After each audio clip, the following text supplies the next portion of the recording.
आप सबको नमस्कार और आप सबको फिर से स्वागत है मेरा YouTube channel fast exam booster में। आज मैं जो हमारा ओस्टेट के लिए जो जूलॉजी चल रहा था उसका जो जेनेटिक्स टॉपिक का एक एक कंटेंट लाया हूँ जो कि बहुत इम्पोर्टेंट होता है एग्जाम के लिए। ये एक लॉ है, मेंडल्स लॉ ऑफ इनहेरिटेंस। ये जो लॉ मेंडल्स ने दिए है उनका पूरा नाम था ग्रेगर जोहन मेंडल। और इस लॉ से बहुत सी सवाल पूछा जाता है एक एग्जाम में, ठीक है।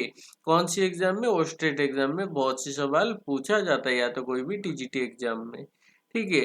तो चलते हैं हमारा डिस्कशन की ओर, मतलब जो हमारा आज कंटेंट की ओर। देखिए, पहली चीज क्या है ना, जो law of inheritance, Mendel's law of inheritance जो दिया है, तो इनहेरिटेंस मतलब क्या है इसको पहले जानना है। इनहेरिटेंस मतलब होता है, inheritance is the process by which characters are passed on from parents to progeny. It is the basis of heredity. क्या होता है ना, इनहेरिटेंस वो है, मतलब एक ट्रांसफॉर्मेशन है। ट्रांसफॉर्मेशन क्या होता है ना,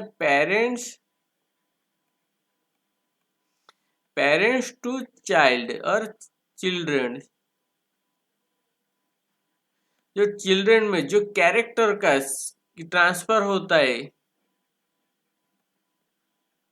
जो कैरेक्टर का ट्रांसफर होता है उसे ही बोला जाता है इनहेरिटेंस, ठीक है। तो इससे इसी के ऊपर सबसे पहले किन्होंने रिसर्च किया था ना, ग्रेगर जोहन मेंडल ने सबसे पहले रिसर्च किया था। तो उन्होंने क्या किया था, एक हाइब्रिडाइजेशन एक्सपेरिमेंट कर रहे थे। हाइब्रिडाइजेशन एक्सपेरिमेंट कहाँ पे? On garden peas. जो गार्डन पी होता है उसके ऊपर हाइब्रिडाइजेशन एक्सपेरिमेंट कर रहे थे। कितने ईयर एक्सपेरिमेंट करे थे? करीब 7 ईयर्स एक्सपेरिमेंट करने के बाद ही propose the law of inheritance in living organism. क्या हुआ ना, 1856 से 1863 के बीच में, मतलब 1856 में शुरू किए थे, 1863 में, मतलब उनका कितना साल हुआ? 7 साल हुआ। और 7 साल के बाद उन्होंने क्या किया, दो लॉ ऑफ इनहेरिटेंस को प्रपोज किया था। अब देखिए, ये जो लॉ ऑफ इनहेरिटेंस इन्होंने प्रपोज किया था, इस लॉ में क्या इस लॉ को मतलब पाने के लिए, जानने के लिए उनको बहुत सी कैलकुलेशन करना पड़ा। और कैलकुलेशन जो करना पड़ा, क्यों वो कर क्यों पाए थे ना, वो एक मैथमेटिशियन भी थे। अब देखिए, उन्होंने जो एक्सपेरिमेंट किया था, तो वो कौन सा एक्सपेरिमेंट था जिस एक्सपेरिमेंट से उनको पता चला? देखिए, उन्होंने सबसे पहले क्या किया था ना, जो हाइब्रिडाइजेशन में मोनोहाइब्रिड क्रॉस किए थे। मोनोहाइब्रिड क्रॉस कैसे किए थे? देखिए, एक पेरेंट है, दो पौधा लिया है जो कि पेरेंट से लिया है, जिसका मतलब एक तो टॉल ट्री है, दूसरा ड्वार्फ ट्री है। ये जो टॉल ट्री है इसका दोनों जीन टी है, ये जो ड्वार्फ ट्री है इनका इसका दोनों जीन स्मॉल टी है। इसका कैपिटल टी है, मतलब दोनों टॉल टॉल जीन है, इसका दोनों ड्वार्फ जीन है स्मॉल टी, इसलिए दिया है दोनों में, ठीक है। अब देखिए, फर्स्ट जनरेशन में क्या हुआ ना, देखिए इसका दो गैमेट निकला है, एक टी एक टी। इसका भी दो गैमेट निकला है, एक स्मॉल टी, दूसरा भी स्मॉल टी। जब इसका साथ इसका ये हुआ है, फर्टिलाइजेशन हुआ है, तो क्या हुआ ना, एक बड़ा टी एक छोटा टी। उसके बाद इसका साथ फिर जब इसके साथ फर्टिलाइजेशन हुआ है, क्या हुआ ना, एक बड़ा टी एक छोटा टी। उसी तरह सेम इस बड़ा टी छोटा टी,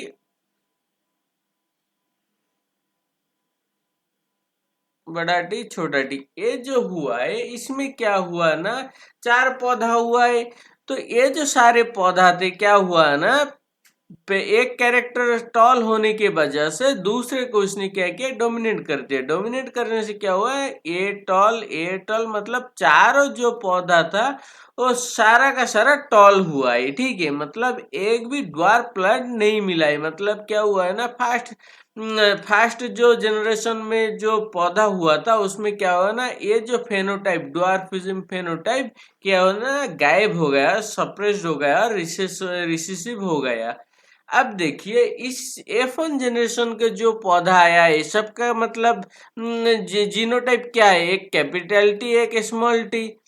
तो इस जीनोटाइप लेके दो प्लांट लिए, इसका दो प्लांट है, इस सेम जीनोटाइप का, एक कैपिटल टी एक स्मॉल टी, दूसरा कैपिटल टी स्मॉल टी, ठीक है। ये सेम जीनोटाइप का दो पौधा लिए तो इसमें के दो गैमेट निकला, एक बड़ा वाला एक छोटा वाला, इसका भी दो गैमेट निकला, एक बड़ा वाला एक छोटा वाला। तो इनमें से अब फर्टिलाइजेशन किया है तो पहले इसके साथ जब इसका हुआ है, क्या हुआ है ना, दोनों कैपिटल टी निकला है। जब इसके साथ फिर इसके साथ हुआ है, एक कैपिटल टी एक स्मॉल टी हुआ है। जब इसके साथ हुआ है, एक कैपिटल टी एक स्मॉल टी हुआ है। जब इसके साथ हुआ है, दोनों स्मॉल टी हुआ है। अब देखिए इसमें क्या हुआ है ना, ए वाला टॉल हुआ, ए वाला भी टॉल हुआ, ए वाला भी टॉल हुआ, लेकिन जो दोनों जो स्मॉल टी था, ए वाला क्या हुआ ना, ड्वार्फ हुआ। अब देखिए क्या हुआ था ना, जो पहले जब फर्स्ट जनरेशन हुआ, दो तरह का फेनोटाइप था, एक टॉल था एक ड्वार्फ था। लेकिन जब फर्स्ट जनरेशन में क्या हुआ ना, जो ड्वार्फ फेनोटाइप ये गायब हो गए, सब दोनों के दोनों में, मतलब जितने भी प्लांट हुए सब टॉल निकले। जब F1 जनरेशन का प्लांट को लेके फर्दर जब फिर से मतलब है क्रॉस किया गया है, तो क्या हुआ ना, तीन तो निकला, क्या निकला है ना, टॉल निकला है, लेकिन एक क्या हुआ है, ड्वार्फ निकला, 3:1 रेशियो में मिला है, ठीक है, फेनोटाइप।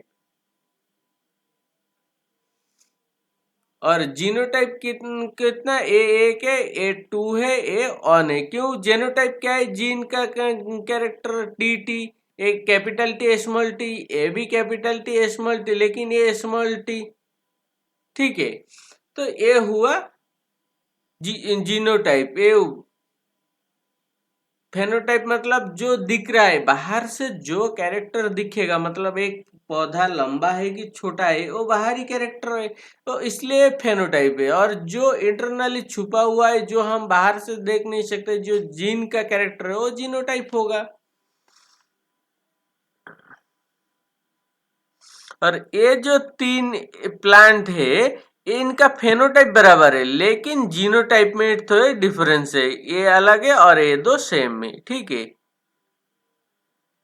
नेक्स्ट देखिए, based on his observation on monohybrid crosses, Mendel proposed two general rule to consolidate his understanding of inheritance in monohybrid crosses. क्या हुआ ना, अब मेंडल ने क्या किया, उनका एक्सपेरिमेंट हो गया था गार्डन पी के ऊपर। होने के बाद क्या हुआ ना, उन्होंने दो रूल दिए। कितने रूल, टू जनरल रूल्स दिए मोनोहाइब्रिड क्रॉस के ऊपर। Today this rules are called the principle of law of inheritance. इस रूल को क्या बोला जाता है, लॉ ऑफ इनहेरिटेंस प्रिंसिपल्स बोला जाता है मेंडल्स का, और लॉ ऑफ इनहेरिटेंस भी बोला जाता है। तो उसका फर्स्ट लॉ को क्या बोला जाता है, लॉ ऑफ डोमिनेंस। क्या बोला जाता है, law of dominance. Second law को क्या बोला जाता है, लॉ ऑफ सेग्रीगेशन, ठीक है। जो मोनोहाइब्रिड क्रॉस में जो दो लॉ निकला है, उसे क्या बोला जाता है, पहले लॉ को लॉ ऑफ डोमिनेंस, दूसरे लॉ को लॉ ऑफ सेग्रीगेशन बोला जाता है। अब देखिए लॉ ऑफ डोमिनेंस क्या है। लॉ ऑफ डोमिनेंस मतलब, देखिए डोमिनेंस का मतलब, जो सिंपली देखिए, जो दो जीन होता है, दो जीन में मानिए कैपिटल टी एक स्मॉल टी। कैपिटल टी का कैरेक्टर क्या है, टॉल, ये कहता है मैं टॉल हूं, बनाऊंगा पेड़ को। स्मॉल टी क्या कहता है, इसका कैरेक्टर है मैं के, ये स्मॉल टी बोल रहा है, जीन बोल रहा है कि मैं पेड़ को ड्वार्फ बनाऊंगा, ठीक है। लेकिन क्या होता है ना, पेड़ क्या होता है कि इन दो में से ये टॉल का मतलब जीन का असर ज्यादा हो जाता है। ज्यादा होने से ये हो जाता है क्या, डोमिनेंट, डोमिनेंट। और ये क्या होता है ना, जो स्मॉल टी वाला ये हो जाता है रिसेसिव। रिसेसिव होने से क्या होता है, डोमिनेंट वाला का टॉल टी डोमिनेंट होने से क्या होता है, पेड़ लंबा हो जाता है, और इसके अंदर जो ड्वार्फ और डोमिनेंट कैरेक्टर रिसेसिव मतलब छुपा होकर रहता है, लेकिन पेड़ को छोटा नहीं कर पाता है, ठीक है। तो आप देखिए लॉ ऑफ डोमेन से पढ़ते characters are controlled by discrete units called factor. क्या होता है ना, जो एक पेड़ में जो कैरेक्टर होता है वो कंट्रोल किससे होता है, जो T capital T small T जो जीन बोल रहा हूं मैं, इसे इन्होंने सबसे पहले क्या बताए थे ना, एक डिटर्मिनेंट से और फैक्टर्स। इसको क्या नाम दिए थे उन्होंने, फैक्टर्स। जो डोमिनेंस होता है जिस चीज से, उसे उन्होंने क्या बोले थे ना, फैक्टर्स बोलते। बाद में इसे जीन बोला गया है।